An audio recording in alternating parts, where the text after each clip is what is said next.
Saham WiFi kita sudah bahas di grup dan sudah saya analisa itu sejak harga 1000. Kalian bisa lihat di sini. Saham KRAS dan GIAA itu sudah kita analisa dan juga kita infoin di grup di sini. Saham-saham yang mau IPO, kayak 8 saham yang mau IPO kemarin, kita sudah filter dan info di grup, kalian bisa lihat di sini. Saham-saham yang naik hari ini, misalnya Brand, BRPT, kemudian PTRO, saham-saham Pak PP, sudah kita analisa dan infoin di sini.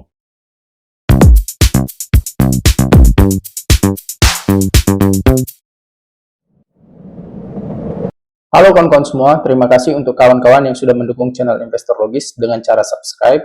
Kalian yang belum subscribe, silakan di-subscribe dulu ya. Thank you.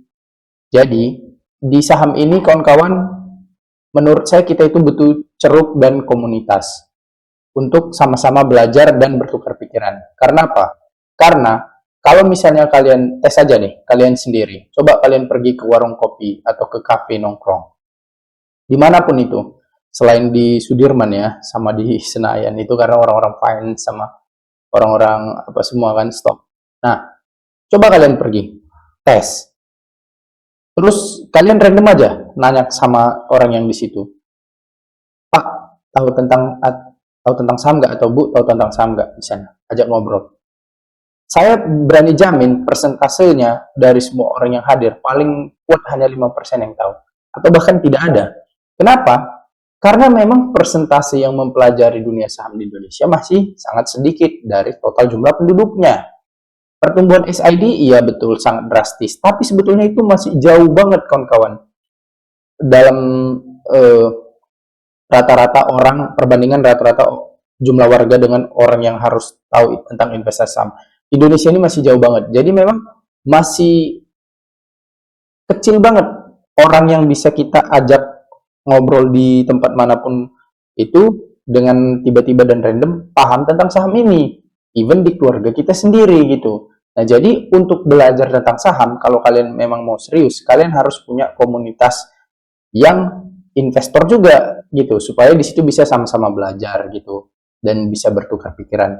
Orang kasih misalnya kelas atau grup komunitas saham itu sebetulnya dia bukan untuk cari uang langsung ya, tapi kayak saya sendiri gitu, saya berpikir untuk menciptakan ceruk tempat orang-orang yang berpikiran sama, bertujuan sama, dan mempelajari hal yang sama gitu. Jadi ada tempat kita sharing gitu. Nah, kalau kita misalnya nggak ada, kita belajar pribadi. Saya dulu belajar pribadi, otodidak. Nah, tapi setelah saya berpikir, wah ternyata saya butuh komunitas dan ceruk untuk tempat berpikir. Nah, pada saat itu saya bingung mau masuk komunitas yang mana, karena pada saat itu yang YouTuber tentang saham juga masih sedikit. Sekarang udah mulai banyak.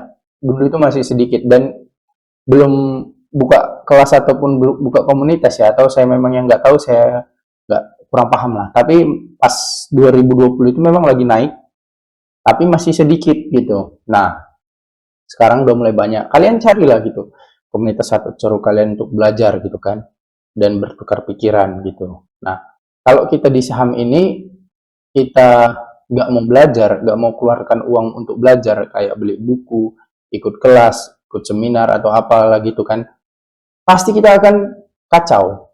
Kenapa? Karena kita ini ilmunya memang harus dipelajari dia, baik dari buku ataupun video virtual gini kan, dari YouTube atau dari mana-mana. Harus keluarkan biaya juga kalau mau belajar dari YouTube, beli kuota minimal kan. Nah, itu dia. Kalau saya dulu dominan dari buku memang.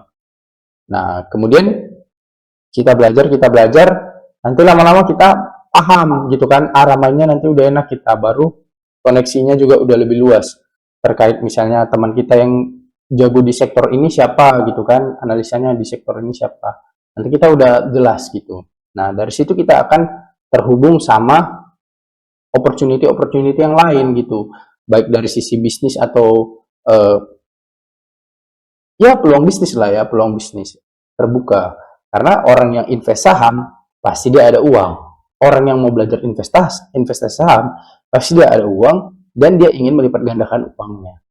Orang yang invest saham antara dua, kerja atau bisnis, pasti dia punya sumber penghasilan gitu kan. Nah, jadi opportunity-nya luas, terbuka gitu. Makanya untuk kawan-kawan yang mau bergabung di komunitas ini, komunitas investor logis yang saya bangun boleh. Tapi kalau misalnya kalian ada grup komunitas yang lain yang kalian tahu, silakan bergabung gitu. Jadi intinya kalian ada teman berpikir. Nah, tetapi saya di sini mau sampaikan hati-hati juga, grup sama komunitas saham ini ada juga yang apa ya?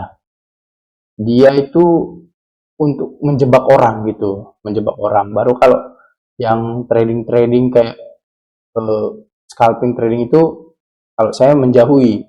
Kenapa? Karena bukannya teknik itu nggak bisa dipakai untuk untung, bisa, tapi tidak cocok untuk misalnya kayak saya pekerja atau orang-orang yang waktu luangnya untuk menganalisa saham itu sedikit, dia nggak depan monitor terus gitu. Menurut saya lebih cocok ke komunitas yang investor gitu, investing dia karakternya gitu.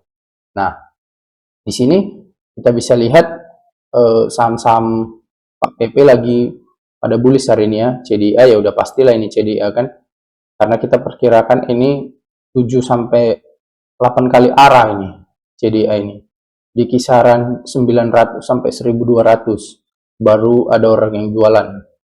Saya analisanya dari mana? Dari sejarah siapa? Dari sejarah cuan sama brand. Nah, kemudian PTRO juga naik tersengat. Nah, ini kenapa naik? Dia tersengat isu bahwasanya saham Pak PP yang 3 PTRO, brand sama cuan itu diproyeksikan akan masuk MSCI di bulan Agustus gitu kan. Nah, naik dia. Kemudian saham cuan. Nah, saham cuan juga tersengat isu mau masuk MSCI. Ini udah arah nih, nggak ada lagi. Oh, masih ada yang jualannya. Nah, tersengat masuk isu MSCI dan juga dia mau stock split. Nah, sejarahnya pengalaman dari PTRO itu 2 minggu setelah stock split itu dia naik 50%. Kalian cek sendiri lah, pelajari kalau nggak percaya. Kemudian brand. Nah, brand ini selain dia tersengat isu MSCI, sebetulnya harganya masih murah juga ini sebelum 7.300 hari ini arah. Itu kan dia di 6.500 sampai 6.800 kan. Nah, menurut saya itu sebetulnya kalau orang yang tahu hitungnya itu murah banget sebetulnya brand kan, masih di bawah harga wajarnya. Harga wajarnya di kisaran 8 ribuan gitu. Nah, udah masih murah, dapat tersengat isu mau masuk MSCI. Kemudian kalian cek berita, itu brand itu dia mau ngembangin 5 pembangkit EBT, energi baru terbarukan, pembangkit listrik tenaga panas bumi, Star Energy itu masuk proyek strategis nasional, dibantu pemerintah intinya. Nah, jadi dia tersengat isu itu juga. Nah, ini dia arah. Jadi gak ada yang jualan ya, pasti arah sahamnya. Nah, itulah. Jadi informasi-informasi kayak gitu, di mana kita dapatnya? Jadi komunitas itu, orang gak ada yang mau kasih informasi gratis, kau siapa? Gitu. Kau sendiri, kau siapa didatangin orang gitu. Ini ada yang, kau siapa gitu. Jadi, kau harus punya teman berpikir ceruk dan komunitas untuk belajar di saham ini. Kalau kau memang mau serius, tapi kalau kau mau main-main ya udah, silakan sendiri dulu gitu. Karena orang yang serius itu pasti dia memang udah mempertaruhkan hidupnya untuk cuan di saham ini gitu. Bukan sekedar hanya untuk berjudi, bukan berjudi di sini. Kita berinvestasi gitu. Oke kawan-kawan, itu saja yang bisa saya sampaikan. Semoga video ini bermanfaat. Terima kasih. Untuk kawan-kawan yang berminat bergabung di grup komunitas saham investor logis dan ingin belajar tentang saham walau dari nol dan masih pemula, kalian bisa langsung menghubungi nomor di samping ini. Saya akan membantu kalian belajar saham dan memahami cara menganalisis perusahaan. Beberapa teman-teman kita sudah selesai melaksanakan kelas batch dan bergabung di grup komunitas. Berikut testimoni dari mereka.